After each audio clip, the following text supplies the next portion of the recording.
Bismillahirrahmanirrahim. Assalamualaikum warahmatullahi wabarakatuh. Alhamdulillahirabbil alamin wa bihi nasta'inu ala umuri dunya waddin wa ala alihi wa ashabihi ajmain. Amma ba'du. Baik, terima kasih kepada anak-anakku semuanya yang telah menyempatkan waktu untuk mendengarkan video pembelajaran kali ini. Alhamdulillah wa syukru ala ni'amillah. Kita bersyukur kepada Allah Subhanahu wa taala yang telah memberikan nikmat sehat kepada kita semua, nikmat iman dan Islam. Oke, anak-anakku semuanya. Sekarang insya Allah pembelajaran berbasis sinkronus dan memang PJJ, pembelajaran jarak jauh. Insya Allah Bapak akan melanjutkan materi sekarang tentang perjalanan bangsa Belanda. Pertemuan sebelumnya telah membahas sampai perjalanan bangsa Spanyol, karena sebagai pelopor pertama penjelajahan samudera adalah bangsa Portugis dan juga bangsa Spanyol. Nah, bangsa Portugis Spanyol itu sekitar awal abad 16, yaitu sekitar 1511-an. Nah, namun negara ketiga yang datang ke Nusantara yaitu bangsa Belanda. Dan Belanda pun yang berhasil menguasai rempah-rempah dan berhasil memonopoli rempah-rempah. Bagaimana sejarahnya? Nah, kalian cukup dengarkan video ini dan nanti Bapak akan terangkan sampai akhir insya Allah. Oke, Belanda. Awalnya memang ada nahkoda ataupun ada awak kapal dari Belanda yang ikut ke Portugis awalnya. Maka ada yang tahu rute. Maka Belanda itu rutenya memotong kompas. Rute Belanda itu memotong kompas. Nah, ini bangsa Belanda yang biru. Nah, ini dari Belanda ini. Ya. Dan dia langsung ke Samudra Hindia. Dan dari sini tidak menelusuri setiap pantai barat setiap pulau, namun dia langsung ke Banten dan memotong arah kompas secara horizontal. Gitu. Makanya Belanda tibanya di Banten. Oke. Para pelaut Belanda berhasil menemukan jalur rempah-rempah Asia yang disembunyikan bangsa Portugis. Dia berhasil. Dan dia berhasil memotong kompas. Pada 1595, sebuah perusahaan Belanda yang bernama Compagnie van Veere membiayai ekspedisi Cornelis de Houtman ke Nusantara. Jadi orang Belanda yang datang pertama ke Nusantara yaitu Kapten Cornelis de Houtman. Tanggal berapa? 22 Juni 1596, setelah berlayar selama 14 bulan, mereka mendarat di pelabuhan Banten. Nah, namun Cornelis de Houtman ini dengan kecongkakannya dia tidak diterima oleh Sultan Banten dan malahan bertarung gitu ya. Dan akhirnya Cornelis de Houtman hanya membawa sedikit rempah-rempah dan kembali lagi ke Belanda. Itulah cerita Cornelis de Houtman. Selanjutnya, ekspedisi yang berhasil dari bangsa Belanda yaitu oleh Jacob van Eyck. Next ya.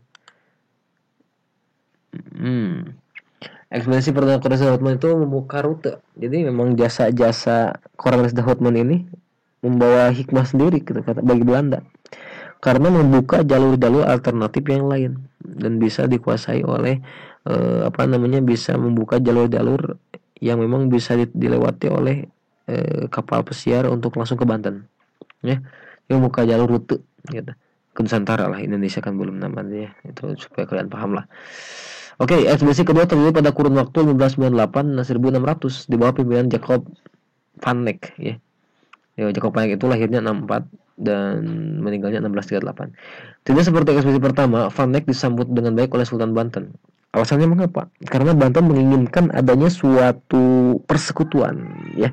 Karena sebelumnya Banten telah berperang dengan Portugis dan juga Portugis itu ingin menguasai perdagangan di pelabuhan Banten. Maka setelah itu Banten menginginkan suatu persekutuan dan ingin bantuan dari negara lain atau dari daerah lain. Maka dengan datangnya Belanda, dengan datangnya Jacob van Eyck, itu disambut baik oleh Sultan Banten dengan tujuan utama untuk menjadikan persekutuan untuk melawan Portugis. Awalnya itu, alasan utamanya itu. Nah, jadi perintah van Eyck itu dengan adanya Jacob van Eyck ini, nanti sebagian kapal untuk berlayar ke Kepulauan Maluku di bawah pimpinan Wybren van Warwick ya. Wybren van Warwick itu adalah suatu awak kapal dari Van Eyck dan dia merupakan anak buah Van Eyck yang disuruh untuk mengitari Kepulauan Nusantara, tidak hanya di Banten fokusnya ya. Wibran van Warwijk itu dia lahirnya 1570 dan meninggal 1615. Rombongan ini tiba di Ambon. Nah, kalau rombongan van Warwijk tiba di Ambon 1599. Karena terbatas rempah-rempah di Ambon, ya, terbatas rempah-rempah di Ambon, ya, maka rombongan tersebut melanjutkan perjalanan ke Ternate di bawah pimpinan Van Warwijk. Nah, terus pindah ke Ternate karena di Ambon sangat lah hanya sedikit bawa rempah-rempah gitu ya. Nah, kalau di Ambon lumayan banyak tuh. Di Ternate gitu ya. Mohon maaf, Ternate. Serta ke Kepulauan Banda, jadi di bawah pimpinan Jacob van Heemskerk. Jadi mengitari tuh orang-orang Belanda dikirim-kirimkan gitu ya. 1567 1607 itu lahirnya. Lahir dan meninggalnya. Jadi intinya baik di Ternate maupun di Banda ini merupakan suatu jalur yang memang membuka suatu analisis bahwa Belanda akan menguasai monopoli rempah-rempah. Ya, karena baik Ternate maupun Banda penduduk sangat menyambut baik. Penduduk di wilayah ini sudah sangat lama, itulah yang menguntungkan Belanda. Kondisi ini dimanfaatkan oleh Belanda. Pada tahun 1600 kaum muslim Hitu di Ambon bersekutu dengan Belanda menguasai bangsa Portugis ya. Jadi intinya emang awalnya Portugis ya itu. Jadi awalnya ada Portugis sehingga nanti daerah-daerah seperti Hitu dan daerah-daerah Ambon Ternate ingin melakukan persekutuan dengan Belanda.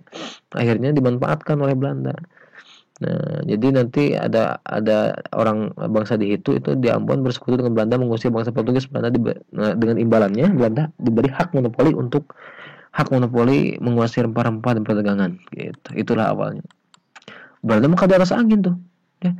Belanda berhasil memaksa bangsa Portugis menyerahkan benteng pertahanan di Ambon kepada Stefan van der Hagen ya, dan diteori kepada Cornelis Bastians. Ya, maka pada tahun 1623 Kepulauan Banda dikuasai Belanda. Saat itu Belanda monopoli perdagangan rempah-rempah.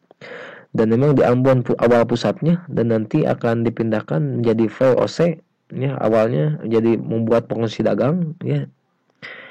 Ya, nanti akan pindah ke Batavia atau Jakarta. Ya, nah, itu nanti cikal bakal Belanda awalnya mengapa itu bisa berkuasa lama di Nusantara. Sekian dapat saya sampaikan. Mudah-mudahan pembelajaran singkat ini kalian dapat dipahami dan mudah-mudahan ada manfaatnya. Jangan lupa kalian terus belajar dengan baik dan juga terus persiapan dengan baik karena ada suatu istilah atau quotes seperti ini. Naik panggung tanpa persiapan, siap-siaplah turun tanpa penghargaan. Seperti itu ya. Mudah-mudahan Allah memberikan nikmat kepada kita semua sampai akhir hayat dan tetap diberikan nikmat iman Islam. Hadanallahu wa iyyakum ajmain. Wassalamualaikum warahmatullahi wabarakatuh.